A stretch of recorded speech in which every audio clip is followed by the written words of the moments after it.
அவர் தூய சக்திங்கிறத மக்கள் தான் சொல்லணும், தேர்தலில் சொல்லணும். அவர் என்ன சக்தின்னு நமக்கு எப்படி தெரியும்? அவர் வீட்டுக்குள்ளே நடக்கக்கூடிய விஷயங்கள் நமக்கு ஒன்றும் தெரியாதுல்ல. வீட்டுக்குள்ளே நடக்கக்கூடிய விஷயங்கள் நமக்கு தெரியாது.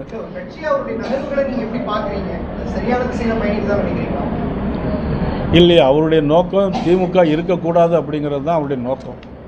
நீங்கள் சொன்ன மாதிரி தீய சக்தின்னு சொல்கிறார். அப்படியா இருந்தால் அவர் எப்படி முடிவெடுக்கணும்? ஏன்னா ஒரு தேர்தலுங்கிறதுல இருமுனை போட்டியா மும்முனை போட்டியா, எத்தனை முனை போட்டி இருந்தால் திமுக வீழ்த்த முடியும் அப்படின்னு நினச்சி அவருடைய நடந்தால் நல்லது. எம்ஜிஆர் அவர்கள் கட்சி ஆரம்பித்திருந்தாங்க, அது மாதிரி எல்லாரும் கட்சி ஆரம்பித்து எல்லாரும் ஆட்சியை பிடிச்சிட முடியாது. எப்படிங்க? எங்களுக்கு பாதகமாக அமையாது.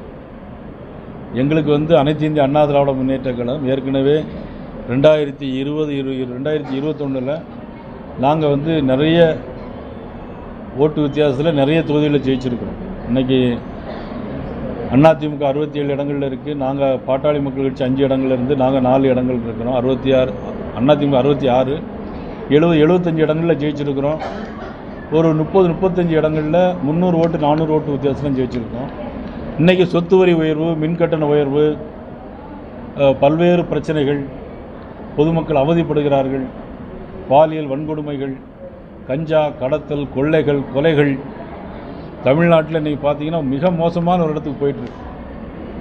ஆனால் இன்றைக்கி உள்ளாட்சி தேர்தலில் பார்த்தீங்கன்னா கேரளாவில் இன்றைக்கி 100க்கு 50 இடங்களில் பிஜேபி ஜெயிச்சிருக்கோம். மகாராஷ்டிரா மாநிலத்தில் இன்றைக்கி பார்த்தீங்கன்னா காங்கிரஸ் வாஷ் அவுட், பிஜேபி தொடர்ந்து ஜெயிச்சுட்டே இருக்குது. பீகாரில் உங்களுக்கு தெரியும் 243 இடங்களில் 202 இடங்களில் பீகாரில் தேசிய ஜனநாயக கூட்டணி வெற்றி பெற்றிருக்கு. இதே மாதிரி தான் தமிழகத்திலே அதே நிலைமை தான் தொடரும். பீகாரில் வீசக்கூடிய காற்று தமிழகத்தில் வந்து சேரும். பிஜேபியும் திமுக எதிர்பண்ற ஒற்றைக்குடியில் இருக்கிறீங்க. அப்படி இருக்கிறப்ப உங்களுடைய கூட்டணிக்கு நீங்க இன்டைரக்டா கூப்பிடுறீங்களா? இதுக்கு முன்னாடி சொல்றப்ப சொன்னீங்க ஒன்றிணைன்னு. இப்ப எண்ணிய கூட்டணிக்கு விஜய் நீங்க அழைப்பு விடுவீங்களா? இல்லை, அதை நான் செய்ய முடியாது.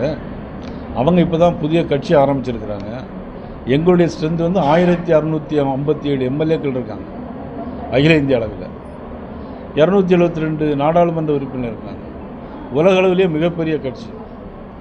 நாங்கள் ஏன்னா யாரையும் கூப்பிட முடியாது. யார் வந்தாலும் ஏற்றுக்கொள்வோம்.